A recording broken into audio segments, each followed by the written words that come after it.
Hello students, कैसे हैं आप लोग। उम्मीद है सब बढ़िया होंगे और घर पर रहें, सुरक्षित रहें, क्योंकि कोरोना वायरस चल रहा है। तो आपको पता ही है इस समय बहुत बड़ी दिक्कत हो रही है और घर पर रह करके ऑनलाइन स्टडी करते रहें। इसलिए हम आपको पूरा मटेरियल प्रोवाइड करा रहे हैं कि घर बैठ करके और अपने सपनों को साकार कर सकें। ठीक है, तो घर पर रहें, सुरक्षित रहें, स्टे होम स्टे सेफ। ठीक है, और पढ़ते रहें, पूरी एनर्जी के साथ जुड़ जाएं। ठीक है, सभी बच्चे ध्यान को केंद्रित करके जुड़ जाएं। ठीक है, जिससे हम स्टार्ट करेंगे पढ़ाना। और थोड़ी गर्मी का समय है तो ग्लूकोज वगैरह ले लिया करो, थोड़ा सा एनर्जी रहेगी। ठीक है, तो ध्यान पूरा केंद्रित करिए। और हम बात करेंगे आज मॉड्यूल 3 है और हम चर्चा करेंगे सेकंड मॉड्यूल में हमने बात की थी डब्ल्यूबीसी के बारे में। ठीक है, डब्ल्यूबीसी के प्रकार कौन कौन से हैं। ठीक है, 2 प्रकार के, कणिकाणु और कणिकाणु। कणिकाणु कितने प्रकार की होती हैं, न्यूट्रोफिल, इओसिनोफिल और बेसोफिल। ठीक है, और कणिकाणु कितने प्रकार की हैं, मोनोसाइट और लिम्फोसाइट। ठीक है, फिर इनके बारे में हमने डिटेल में चर्चा की थी। ठीक है, और अब यहां से आगे हम बात करेंगे प्लेटलेट्स के बारे में। तो पूरा ध्यान केंद्रित करके बैठ जाइए, जुड़ जाइए। ठीक है, हम आपको पढ़ाते हैं और पढ़ाने के साथ साथ सिखाते हैं कि आपको पढ़ना कैसे है। ठीक है, एक तो होता है कि हमें बस पढ़ना है, एक ये होता है कि सीखना है कि हमें कैसे पढ़ना है। तो आपको ये बस सिखा रहे हैं हम कि आपको पढ़ना कैसे है। जब आप पढ़ना सीख जाओगे तो कोई प्रॉब्लम ही नहीं आएगी। बच्चे बायोलॉजी के पीछे भागते हैं, फिर बायोलॉजी आपके पीछे भागेगी। तो मेरे बात को पैर नहीं है कि भगने के लिए पैर है, ऐसी बात नहीं है। लेकिन ऐसा है कि बायोलॉजी इतनी सिंपल हो जाएगी, आपको इसमें तो कुछ है ही नहीं भाई, सब पूरा याद हो जाएगा। आप भी मेरी तरफ पढ़ाने लग जाओगे, टीचर बन जाओगे। बनना है कि नहीं, ऐसा होना चाहिए कि नहीं होना चाहिए। कुछ बच्चे बोल रहे हैं नहीं होना चाहिए, नहीं होना चाहिए। ठीक है, होना चाहिए। ठीक है, ऐसा होना चाहिए कि आपको एकदम पूरा मटेरियल जो भी दिया है वो पूरा एकदम बढ़िया तरीके से तैयार हो जाए, याद हो जाए, जिससे आपको भी कहीं दिक्कत ना आए। ठीक है, तो जुड़े रहिए, चलते रहिए। बोला गया है कि उठो जागो और जब तक रुको मत तब तक की लक्ष्य की प्राप्ति ना हो जाए। ऐसा मैंने नहीं बोला है, मैं इस समय बोल रहा हूं, लेकिन ऐसा बोला है स्वामी विवेकानंद जी ने। ठीक है, तो ध्यान रखें, जुड़ जाइए, चलते रहिए, ध्यान केंद्रित कर लीजिए और हम स्टार्ट करते हैं। आप फोकस कर रहे हैं इधर व्हाइट बोर्ड पर। ठीक है, तो चलिए स्टार्ट करते हैं हम। प्लेटलेट्स, पट्टिकाणु। पट्टिकाणु क्या होती है, किस तरीके से है प्लेटलेट्स, इसके बारे में हम आज चर्चा करने के लिए जा रहे हैं। तो देखिए, पट्टिकाणु जो है, सबसे पहली बात, इनमें केंद्रक नहीं पाया जाता है। ठीक है, केंद्रक नहीं पाया जाता है। इनकी जो संख्या है, संख्या 3 लाख प्रति घन मिमी होती है, प्रति घन मिमी। ठीक है, यानी डब्ल्यूबीसी की अपेक्षा ज्यादा होती है। अगली बात, इनका जो जीवन काल होता है, जीवन काल 5 से 7 दिन होता है। ठीक है, इनका जीवन काल कितना होता है, 5 से 7 दिन। इनका जो निर्माण होता है, निर्माण मेगा कैरियोसाइट में, मेगा कैरियोसाइट, मेगा कैरियोसाइट में कोशिकाओं के जो टुकड़े होते हैं,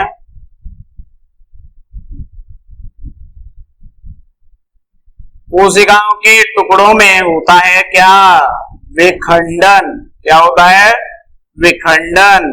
तो विखंडन के द्वारा ही हो जाता है इनका निर्माण। ठीक है, इनकी जो आकृति होती है या आकार है वो है 2 से 4 माइक्रोमीटर। ठीक है, इनका जो व्यास होता है वो 2 से 4 माइक्रोमीटर होता है। और ये यकृत और प्लिया में जाकर के मृत हो जाती है। ठीक है, ये भी कहां मृत हो जाती है, यकृत में और प्लिया में। ठीक है, यकृत प्लिया में जाकर के मृत हो जाती है। अब ये कार्य क्या करती है, कार्य क्या है, इंपोर्टेंट। ठीक है, जो प्लेटलेट्स हैं, पट्टिकाडु हैं, इनका जो कार्य क्या है, तो देखिए कार्य देख लो भाई। रक्त का थक्का, यानी रक्त का थक्का बनाने का कार्य होता है रक्त स्कंदन, ठीक है, यानी रक्त का थक्का बनाने का कार्य प्लेटलेट्स का। बहुत ही सिंपल है, आपके सामने है, देखिए क्या क्या है। सबसे पहले पट्टिकाडु, यानी इनमें केंद्रक नहीं पाए जाते हैं, ठीक है, इनकी जो संख्या है वो 3 लाख प्रति घन मिमी होती है। इनका जीवन काल 5 से 7 दिन होता है। इनका निर्माण मेगा कैरियोसाइट में कोशिकाओं के टुकड़ों में विखंडन से होता है, ठीक है, लाल अस्थिमज्जा में। इनका जो आकार है 2 से 4 माइक्रोमीटर व्यास होता है और ये यकृत तथा पिलिया में जाकर के मृत हो जाती है। इंपोर्टेंट बात, प्लेटलेट्स का कार्य क्या है? रक्त का थक्का बनाना या रक्त स्कंदन का कार्य करना, ठीक है। तो ये आपको समझ में आ गया होगा, सबकी बहुत ही सिंपल है, आसान है, पूरी बायोलॉजी ही आसान है, ठीक है, बायोलॉजी में कुछ है ही नहीं। इसी तरीके से जुड़े रहिए, चलते रहिए, ठीक है, पूरा फोकस कर लो। ये मान लो कि बायोलॉजी इतनी सिंपल है कि आपको पता ही नहीं चलेगा कि बायोलॉजी आपको कब याद हो गई, ठीक है। तो चलिए, प्लेटलेट्स यहाँ पर फिनिश हो गई, यानी संगठित जो पदार्थ थे वो यहाँ कंप्लीट हो गए, आरबीसी, डब्ल्यूबीसी और प्लेटलेट्स, ठीक है। अब इसके बाद जो हम बात करने जा रहे हैं वो किसके बारे में बात कर रहे हैं? रक्त के कार्यों के बारे में। रक्त के कार्य, देखिए रक्त के कार्य क्या है? रक्त के कार्यों के बारे में मैं आपसे चर्चा करने के लिए जा रहा हूं, तो इधर देख लीजिए कौन कौन सा कार्य करता है रक्त। सबसे पहला कार्य ऑक्सीजन का परिवहन करना, ठीक है, पहला कार्य क्या है? ऑक्सीजन का परिवहन करना। दूसरा कार्य CO2 कार्बन डाइऑक्साइड, CO2 का परिवहन करना, ठीक है, ऑक्सीजन का परिवहन करना, दूसरा CO2 का परिवहन करना, तीसरा नंबर खाद्य पदार्थों का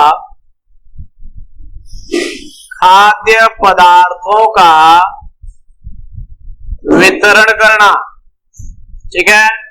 अगली बात हार्मोन का संवहन करना, ठीक है बेटा। अगली बात हार्मोन का संवहन उत्सर्जित पदार्थों का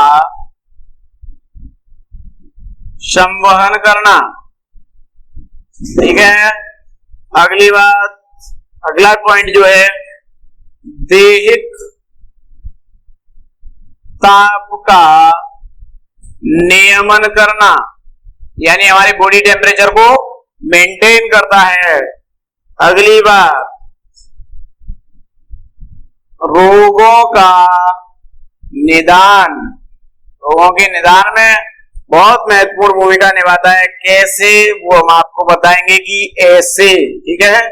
रोगों से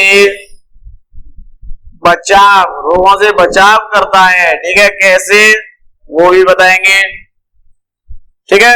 चलिए 8 हो गए। अगली बात, जो अगला पॉइंट है चोटों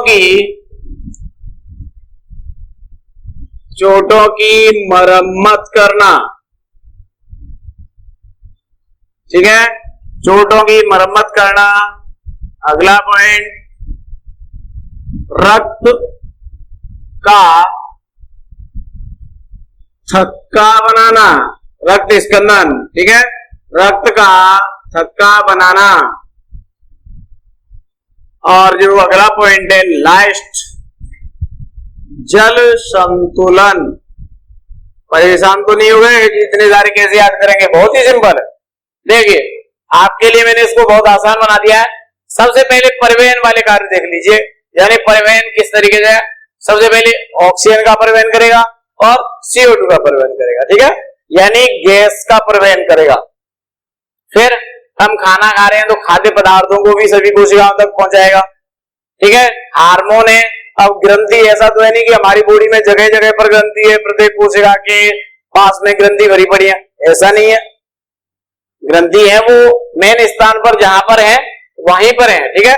जैसे अग्नाशय ग्रंथि है वो अग्नाशय आमाशय के आसपास में होती है। अब ऐसा तो नहीं कि पैर में भी होगी, अग्नाशय ग्रंथि पैर में थोड़ी होगी, लेकिन हार्मोन है वो बॉडी में पूरी सारी जगह पर पहुंचने हैं तो ब्लड के द्वारा, ठीक है। उत्सर्जीय पदार्थों का संवहन है, उत्सर्जीय पदार्थ है उसको निकाल के लाएगा, ठीक है। दैहिक ताप का नियमन, रोगों का निदान, रोगों से बचाव, फिर चोटों की मरम्मत करना, रक्त का थक्का बनाना और जल का संतुलन, ठीक है। अब हम बारी बारी से अध्ययन करने जा रहे हैं कि किस तरीके से क्या होगा। देखिए, सबसे पहली बात ऑक्सीजन का परिवहन करना। किस तरीके से ऑक्सीजन का परिवहन होगा? आपने श्वसन क्रिया के दौरान ऑक्सीजन को फेफड़ों में डाला, हमने श्वसन क्रिया की, करो। रामदेव बाबा भी कहते हैं करने से होता है, ठीक है। अनुलोम विलोम करना चाहिए, ये करना चाहिए, ठीक है कि नहीं। तो आप श्वसन क्रिया करोगे तो ऑक्सीजन फेफड़ों में जाएगी, श्वसन क्रिया की, फेफड़ों में ऑक्सीजन गई। अब फेफड़ों से कहां जाएगी? पूरी बॉडी को चाहिए, कोशिकाओं तक चाहिए। तो ये ऑक्सीजन हमारे शरीर में आरबीसी के साथ जुड़ेगी। आरबीसी में क्या होता है? हीमोग्लोबिन।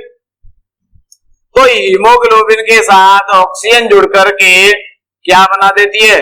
Oxy haemoglobin. क्या बना देती है? ऑक्सी हीमोग्लोबिन, ठीक है। तो ऑक्सी हीमोग्लोबिन का निर्माण हो जाएगा, ऑक्सी हीमोग्लोबिन बन जाएगी और वो हमारे शरीर में घूमती रहेगी, ठीक है। जहां पर जरूरत है वहां पर पहुंच जाएगी। ऑक्सीजन आरबीसी में हीमोग्लोबिन जो होता है, हीमोग्लोबिन ऑक्सीजन के साथ जुड़ करके ऑक्सी हीमोग्लोबिन का निर्माण करता है, जो हमारे शरीर के लिए महत्वपूर्ण है। तो जहां पर जरूरत है कोशिकाओं को वहां पहुंच जाएगी। क्योंकि ऑक्सीजन क्यों जरूरत है? ग्लूकोज ऑक्सीजन की उपस्थिति में टूटता है, जब तो ऊर्जा मिलती है। आपने 2-4 साल करोड़ पहले 10th में पढ़ा होगा कि ग्लूकोज ऑक्सीजन की उपस्थिति में टूटकर ऊर्जा देता है, CO2 जल साथ में बनती है, ठीक है। तो ये इंपोर्टेंट बात। दूसरी बात CO2 का परिवहन देखिए। अब ऑक्सीजन पहुंची वहां पर, कोशिकाओं ने फिर क्या किया? उपापचयी क्रियाएं की। अब उपापचयी क्रिया के दौरान, उपापचयी, ठीक है, उपापचयी क्रिया के दौरान कोशिकाओं में क्या बनी? CO2, ठीक है, कार्बन डाइऑक्साइड। अब कोशिकाओं में CO2 बनी है, अब CO2 को भी तो बाहर निकालना है, नहीं तो CO2 की मात्रा है बहुत ज्यादा हो जाएगी बॉडी में, तो उसको हमें फेफड़ों तक लाना है, जब भी तो शरीर से बाहर निकालेंगे। तो यहाँ पर जो CO2 होती है वो फिर उधर जाकर के, जैसे हीमोग्लोबिन गया, ऑक्सीजन को कोशिका तक छोड़ा और वहां जो CO2 बनी उसको वहां से जोड़ करके ले आएगा फेफड़ों तक। तो यहाँ पर CO2 है वो हीमोग्लोबिन के साथ जुड़ेगी और कार्बामीनो हीमोग्लोबिन, कार्बामीनो हीमोग्लोबिन, ठीक है, कार्बामीनो हीमोग्लोबिन का निर्माण करेगी। CO2 हीमोग्लोबिन के साथ जुड़कर कार्बामीनो हीमोग्लोबिन बनाएगी और इसको साथ में CO2 को ला करके फेफड़ों तक छोड़ देगी, जिससे हम फेफड़ों के माध्यम से CO2 को बाहर निकाल देंगे, ठीक है। तो ये समझ में आ गया होगा, क्योंकि CO2 का हमारे शरीर में उपयोग तो है नहीं, तो बाहर निकालना है, हाँ निकाल, ठीक है। ये दोनों कार्य समझ में आ गए। उसके बाद हम बात कर रहे हैं खाद्य पदार्थों के वितरण के बारे में। देखिए, खाद्य पदार्थों का वितरण किस तरीके से होता है रक्त के द्वारा? बहुत ही सिंपल। कैसे? देखें, देखो बेटा, आपने क्या किया? खाना खाया, ठीक है, खाना गया आपकी आहार नाल में। ये क्या है? आहार नाल। हमने आहार नाल ले ली, आहार नाल में इसमें खाना गया, डाइजेस्ट हुआ, ठीक है, और डाइजेस्ट हो गया तो वहां से जो उपयोगी पदार्थ हैं, ठीक है, उपयोगी पदार्थ इसमें से कहां पर जाएंगे? रक्त में। जैसे ग्लूकोज, ठीक है, ग्लूकोज है, अन्य उपयोगी पदार्थ हैं, वसा है, तो वो सब वहां से कहां पर जाएंगे? रक्त में। और रक्त घूमता रहता है हमारे शरीर में, तो रक्त के द्वारा कहां पहुंचा दिए जाएंगे? सभी कोशिकाओं तक, सभी कोशिकाओं तक पहुंचाए जाएंगे और सभी कोशिकाओं तक क्यों पहुंचाए जाएंगे?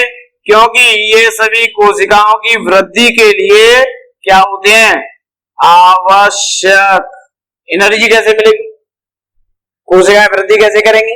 तो उन्हें चाहिए कि नहीं चाहिए? एनर्जी चाहिए। ठीक है, तो यानी जो हम खाना खाते हैं तो आहार नाल में डाइजेस्ट हो जाता है भोजन, तो डाइजेस्ट होने के बाद जो उपयोगी पदार्थ है वो तो चले जाते हैं रक्त में।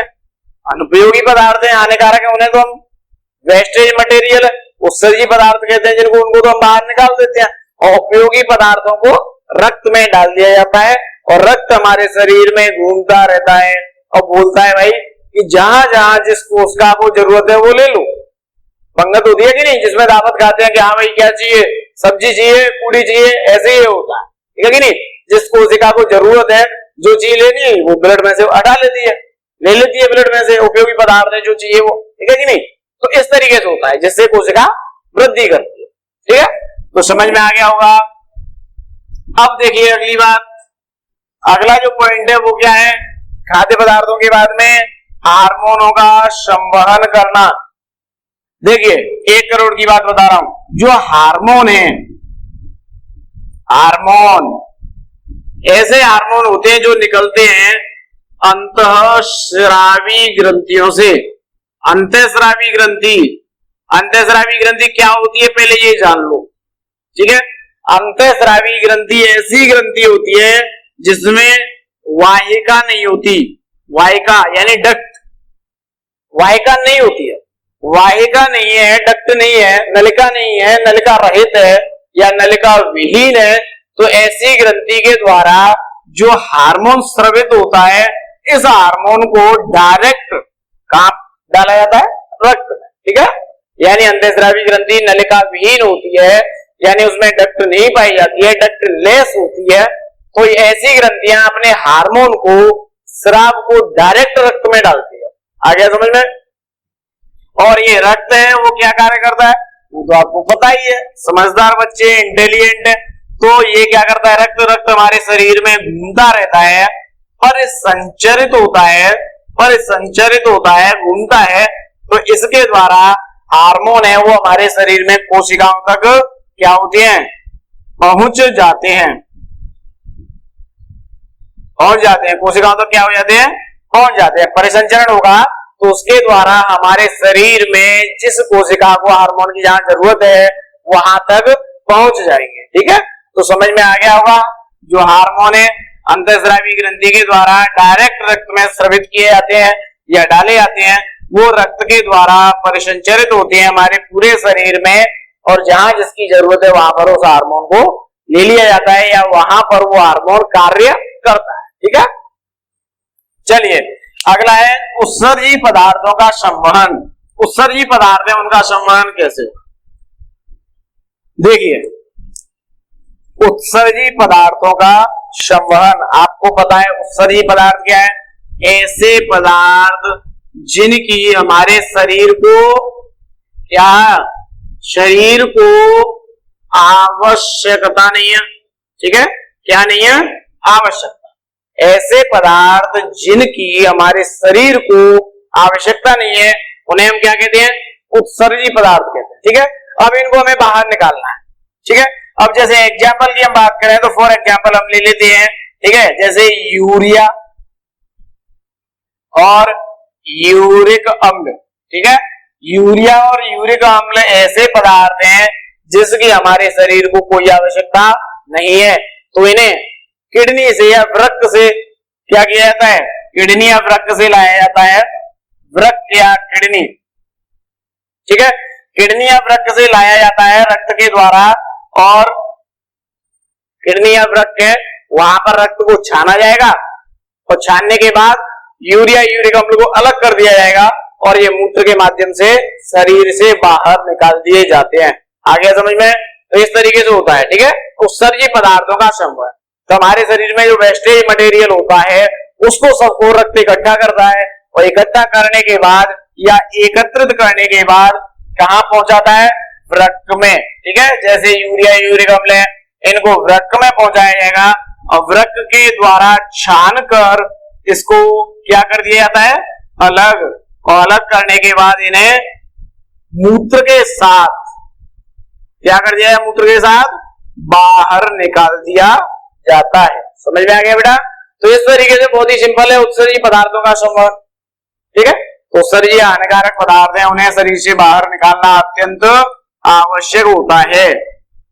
चलिए अगले पॉइंट की हम बात करते हैं, देह ताप का नियमन करना। हमारे शरीर में जो रक्त होता है ये परिसंचरित होता रहता है, यानी घूमता रहता है, परिसंचरित होता रहता है, जिसके कारण हमारे शरीर का जो तापमान होता है ये तापमान क्या होता है, नियमित बना रहता है, रेगुलर उतना ही रहता है। ठीक है, यानी देह ताप का नियमन है, उतना ही टेम्परेचर मेंटेन रहेगा। जैसे 37 डिग्री टेम्परेचर है तो उतना ही रहेगा, अगर ज्यादा हो गया तो फीवर हो जाएगा। समझ रहे हो बात को? फीवर हो जाएगा तो कोई बात नहीं, हम डॉक्टर हैं तो सही कर देंगे। ठीक है कि नहीं? चलिए देखिए इधर, तो देह ताप का जो नियमन है वो क्या होगा, टेम्परेचर जो मेंटेन करने का कार्य करेगा वो रक्त के द्वारा होगा। ठीक है, तो बहुत ही सिंपल है देह ताप का नियमन करना। अगली बात, रोगों का निदान करना, ये बहुत महत्वपूर्ण है। रोगों का निदान कैसे होता है? देखिए आपको ही मैं बता देता हूं रोगों का निदान कैसे होता है, आधा डॉक्टर बना देता हूं आपको। रोगों का निदान, निदान का मतलब क्या होता है, पहले इस पर ध्यान दें, 1 करोड़ की बात है। निदान का मतलब क्या होता है, बच्चे यहां पर कंफ्यूज हो जाते हैं बहुत ज्यादा। निदान का मतलब समझते हैं वो कि उपचार है, उपचार नहीं है। निदान का मतलब है जानकारी, या आपको रोग है कि नहीं है, क्या है उसका मतलब जानकारी, यानी ये रोग है कि नहीं है। तो रोगों का निदान, निदान मतलब जानकारी। ठीक है, पहली बात तो आपको पता है कि रक्त में क्या क्या होता है, रक्त में बहुत सारी चीजें होती हैं, आरबीसी है, डब्ल्यूबीसी है, प्लेटलेट्स हैं, ये सब रक्त में पाई जाती हैं। ठीक है, अब निदान यानी आपको जानकारी करनी है कि आपको रोग हुआ है कि नहीं। तो आपको पता है कि ब्लड का सैंपल लिया जाता है। ठीक है, जैसे आपने एक जांच सुनी होगी सीबीसी टेस्ट। अब सीबीसी टेस्ट होता है तो उसके लिए हमारी बॉडी में से क्या लेते हैं, ब्लड ले लेते हैं। अब उसमें देखा जाता है कि आरबीसी, डब्ल्यूबीसी, प्लेटलेट्स हैं, ये नॉर्मल है कि नहीं है। समझ रहे हो बात को? अब जैसे मैंने आपको बताया कि आरबीसी की संख्या है वो मनुष्य में यानी मेल में कितनी होती है, 52 लाख प्रति घन मिमी। ठीक है, कितनी होती है, 52 लाख प्रति घन मिमी। ठीक है, प्रति घन मिमी। अब मान के चलो कि ब्लड सैंपल लिया, उसमें इसकी जगह पर किसी मनुष्य में जो आरबीसी है उसकी संख्या रह गई 34 लाख प्रति घन मिमी। तो उसका मतलब क्या है कि उसकी आरबीसी है वो कम हो गई, तो उसको कोई ना कोई क्या है, बीमारी है, रोग है। ठीक है, या हम बात करें फीमेल है तो उसमें भी ऐसी हो जाए 47 की है, 34 या 30 रह जाए, यानी आरबीसी कम होगी। दूसरी बात, ऐसे ही डब्ल्यूबीसी है तो डब्ल्यूबीसी की जो संख्या है वो सामान्य अवस्था में कितनी है, 7000 प्रति घन मिमी, और 7000 की जगह पर यहां पर हो जाइए 12000। 12000 प्रति घन मिमी का मतलब यानी बहुत ज्यादा इंक्रीज हो गई। तो इसका मतलब इन्फेक्शन है कुछ ना कुछ, यानी संक्रमण हुआ है, संक्रमित हुआ है, कोई ना कोई रोग हो गया उसको। समझ रहे हो बात को? तो इस तरीके से रिपोर्ट ले लेते हैं। ठीक है, सीबीसी टेस्ट ऐसे किया जाता है तो उसमें पता चल जाता है कि नॉर्मल अवस्था में कितनी होनी चाहिए, और जब बीमारी हो गई उसका मतलब इसमें ऊपर नीचे हो गई तो कुछ ना कुछ गड़बड़ है। समझ रहे हो? इसे कहते हैं रोगों का निदान करना, यानी जानकारी करना, पता करना। ऐसे ही प्लेटलेट्स है, अब 3 लाख है प्लेटलेट्स प्रति घन मिमी। अब 3 लाख की जगह पर ये या तो कम हो जाए या ज्यादा हो जाए तो कोई ना कोई दिक्कत है। ठीक है, समझ में आ गया होगा अच्छे तरीके से कि रोगों का निदान है तो इसमें रक्त का बहुत बड़ा योगदान है, यानी ब्लड का सैंपल लेकर के इसका हम पता कर सकते हैं। ठीक है, तो इसे हम कहते हैं रोगों का निदान करना। चलिए अगली हम बात करने के लिए जो जा रहे हैं उसे यानी रोगों से बचाव। बचाव के लिए क्या करता है,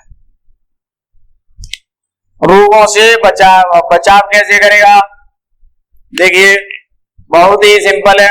रक्त के द्वारा रोगों से बचाव कैसे किया जाएगा, मैंने आपको 2-4 साल करोड़ पहले बताया था कि रक्त में क्या क्या होता है, डब्ल्यूबीसी होती है। ठीक है। अब WBC में आपको पता है, मैंने बताया था कि बछकाणु भी होती है, ठीक है। तो ये बछकाणु क्या करेंगी, रोगाणुओं का क्या करेंगी, भक्षण, यानी खा करके नष्ट कर देंगी। और रोगाणु जब हमारे शरीर में प्रवेश करेगा तो ये रोगाणुओं का भक्षण करेंगे, तो इसका मतलब हमें बीमारी नहीं होगी, उससे बचाएंगे, तो रोगों से बचाव, ठीक है। तो रक्त के द्वारा, यानी रक्त में जब WBC पाई जाती है, जैसे बछकाणु या बृहद बछकाणु या फेगोसाइट कहते हैं जिनको, तो ये रोगाणुओं को या जीवाणुओं को खा करके नष्ट करती हैं, जिससे हमें रोगों से बचाया जा सकता है, ठीक है। दूसरा पॉइंट, कुछ WBC होती है वो एंटीबॉडीज बनाती हैं, एंटीबॉडीज, तो यानी रोगाणुओं के विपरीत एंटीबॉडीज बनाएंगी। तो जब कोई रोगाणु हमारे शरीर में क्या करेगा, प्रवेश करेगा, और शरीर में प्रवेश करेगा तो इसको ये एंटीबॉडीज क्या कर देंगी, नष्ट कर देंगे, ठीक है। तो यानी हमारे शरीर में जो बनी हुई एंटीबॉडीज है WBC के द्वारा, चाहे वो हमारे शरीर के बाहर से आने वाली प्रोटीन हो, ठीक है, जो हमारे शरीर के लिए उपयोगी नहीं है, हानिकारक है, तो उसके विपरीत एंटीबॉडीज बन सकती है, या कोई अन्य पदार्थ है, अन्य कोई हानिकारक जीवाणु रोगाणु है, उसके विपरीत एंटीबॉडीज बन सकती है। तो ये जो एंटीबॉडीज है हमारे शरीर में पाई जाती है, ठीक है, बन जाती है, तो ये जब रोगाणु प्रवेश करेगा शरीर में तो उन्हें नष्ट करने का कार्य करेंगे, ठीक है। तो इस तरीके से ये रोगों से बचाव करने का कार्य करती है, ठीक है। तो रक्त का महत्वपूर्ण योगदान है रोगों से बचाव करने का भी। अगला पॉइंट, चोटों की मरम्मत करना। अब चोटों की मरम्मत कैसे करता है रक्त, इसमें आप सोच रहे हो पता नहीं कैसे चोटों की मरम्मत करता है, मिस्त्री तो हुए है नहीं, डॉक्टर तो है नहीं, चलिए हम बताते हैं कैसे करता है चोटों की मरम्मत। अगला पॉइंट है, ठीक है, चोटों की मरम्मत करना। अभी मैंने बताया है कि रक्त में क्या है, RBC, WBC, प्लेटलेट्स। तो जो WBC है, ये WBC जिस स्थान पर चोट लगती है, जिस स्थान पर चोट लगती है, या हम कहें क्षतिग्रस्त स्थान, क्षतिग्रस्त, ठीक है। तो क्षतिग्रस्त स्थान जो होता है उसके जो आसपास की कोशिकाएं हैं, क्षतिग्रस्त स्थान के आसपास की जो कोशिकाएं होती हैं, ठीक है, आसपास की जो कोशिकाएं हैं उनको वृद्धि के लिए प्रेरित करती हैं, वृद्धि के लिए प्रेरित करती हैं, ठीक है। यानी वृद्धि करने के लिए प्रेरित करेंगी, उनमें विभाजन होगा, कोशिकाएं बढ़ेंगी। अब कोशिकाएं बढ़ेंगी तो वहां पर क्या होगा, जो क्षतिग्रस्त स्थान है वो धीमे धीमे सही हो जाएगा। मान के चलो ये मेरा हाथ है, ठीक है, यहाँ पर त्वचा क्या डैमेज हो गई, क्षतिग्रस्त हो गई, ठीक है। अब इस हाथ पर क्या हुआ, यहाँ पर त्वचा हो गई क्षतिग्रस्त, यहां से त्वचा हट गई थोड़ी सी, तो वहां पर नई कोशिकाएं बनेंगी, जब तो त्वचा कंप्लीट होगी पूरी, क्षतिग्रस्त स्थान जब तो सही होगा। तो इसको कौन करवाएगा, WBC करवाएगी, उस कोशिका को वृद्धि के लिए प्रेरित करेगी कि भाई वृद्धि करो जिससे वो सही हो जाए, समझ रहे हो। तो यानी क्षतिग्रस्त स्थान के आसपास की जो कोशिकाएं हैं उनको वृद्धि के लिए प्रेरित करती है कौन, WBC, ठीक है। तो समझ में आ गया होगा कि चोटों की मरम्मत किस तरीके से करता है रक्त, ठीक है। तो रक्त में पाई जाने वाली WBC क्षतिग्रस्त स्थान के आसपास की कोशिकाओं को वृद्धि के लिए प्रेरित करती है, ठीक है बेटा। तो इस तरीके से आपको समझ में आ गया होगा। अगला पॉइंट, अगली हम बात करने के लिए जा रहे हैं रक्त का थक्का बनना। बहुत ही सिंपल है, इसके बारे में तो आप जानते ही हैं। रक्त का थक्का कैसे बनता है, अभी मैंने बताया था ना,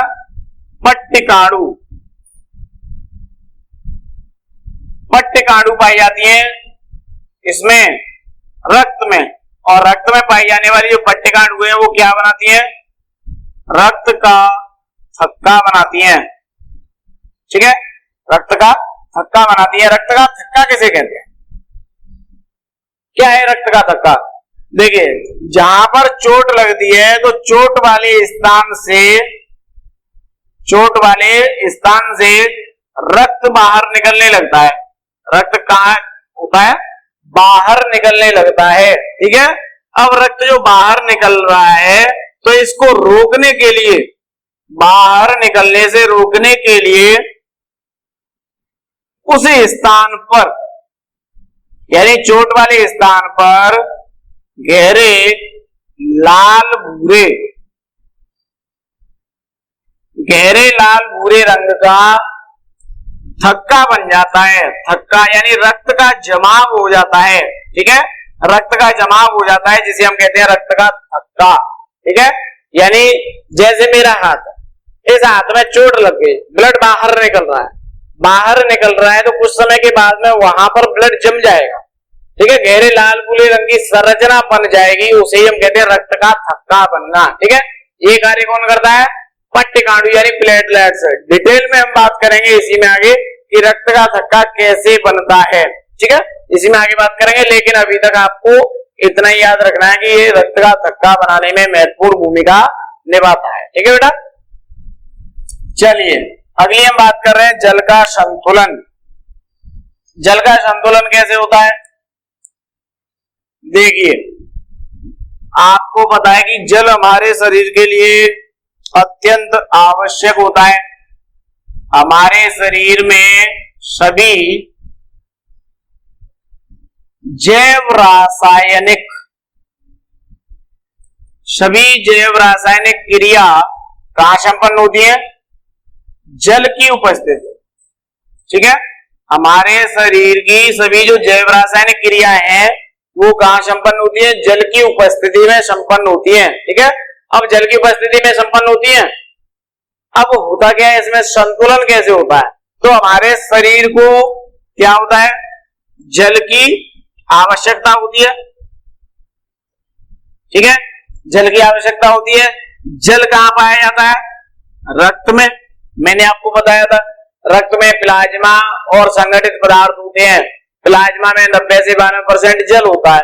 ठीक है, अब रक्त में जो जल है, मान के चलो कि जल की जो मात्रा है रक्त में जल की मात्रा क्या हो गई? अधिक हो। ठीक है, हमारे शरीर में रक्त में जल की मात्रा हो गई अधिक, तो उसको क्या किया जाएगा? मेंटेन करने के लिए क्या किया जाएगा? संतुलित करने के लिए वृक्कों द्वारा मूत्र के रूप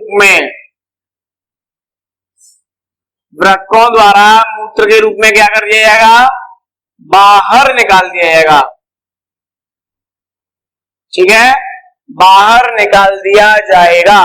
ठीक है, तो समझ में आ जाना चाहिए आपकी कि जल का संतुलन कैसे होता है। हमारे शरीर में सभी जैव रासायनिक क्रियाएं जल की उपस्थिति में संपन्न होती है। ठीक है बेटा, तो जल की आवश्यकता होती है हमें, हमारे शरीर में जल की आवश्यकता है। अब जल अधिक हो गया तो उसको संतुलित करने के लिए वृक्कों द्वारा अतिरिक्त जल की मात्रा को मूत्र के रूप में बाहर निकाल दिया जाता है। ठीक है, तो ये रहे आपके रक्त के कार्य। ठीक है, तो मेन पॉइंट एक बार दोहरा देता हूं, रिवाइज करा देता हूं। ऑक्सीजन का परिवहन करना, CO2 का परिवहन करना, खाद्य पदार्थों का वितरण करना, हार्मोन का संवहन करना, उत्सर्जी पदार्थों का संवहन करना, देह ताप का नियमन करना। ठीक है, अगला पॉइंट रोगों का निदान करना।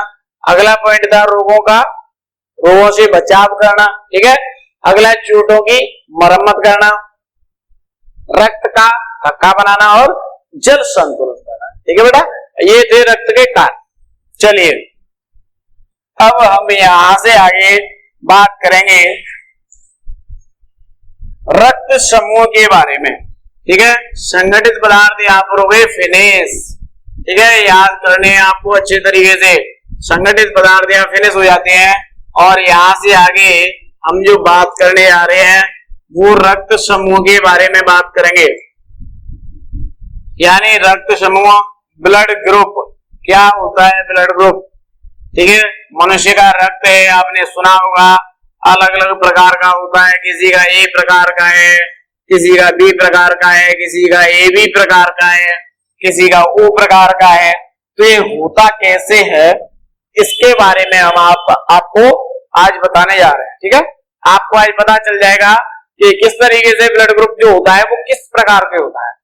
अब जैसे किसी का ब्लड ग्रुप ए है तो कैसे है, बी है तो कैसे है, ठीक है, इसके बारे में हम चर्चा करने जा रहे हैं। चलिए, रक्त समूह।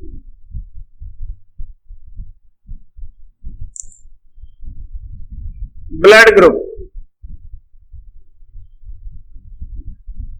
रक्त समूह क्या होता है, इसकी जो खोज की थी कार्ल लैंडस्टीनर वैज्ञानिक ने, रक्त समूह की खोज कार्ल लैंडस्टीनर वैज्ञानिक ने 1900 में की थी। ठीक है, रक्त समूह की खोज कार्ल लैंडस्टीनर वैज्ञानिक ने 1900 में की थी। ठीक है, आपने देखा है कि सभी का रक्त जो होता है वो एक समान दिखाई देता है, लाल दिखाई देता है कि नहीं? ऐसा लगता है हमें सबका, मनुष्य जितने भी मनुष्य उनका सबका रक्त एक जैसा है, लाल ही तो है, लेकिन फिर भी उसमें अंतर होता है। एक समान है उसके बावजूद भी उसमें क्या होता है, अंतर। अब अंतर होता है तो कैसे होता है उसको हम यहां पर देखने के लिए जा रहे हैं। ठीक है, तो रक्त में प्रतिजन पाए जाते हैं, प्रतिजन, ये प्रतिजन पाए जाते हैं आरबीसी की सतह पर। कहां पाए जाते हैं? आरबीसी की सतह पर, आरबीसी की खोपड़ी पर। ठीक है, कैसे पाए जाते हैं वो मैं आपको बताऊंगा, कौन कौन से होते हैं वो भी बताऊंगा। प्रतिजन पाए जाते हैं, ये बने होते हैं प्रोटीन के। ठीक है, प्रोटीन कौन सी? ग्लोबिन। प्रतिजन पाए जाते हैं जो ग्लोबिन प्रोटीन के बने हुए होते हैं। ठीक है, प्रतिजन हमारे शरीर में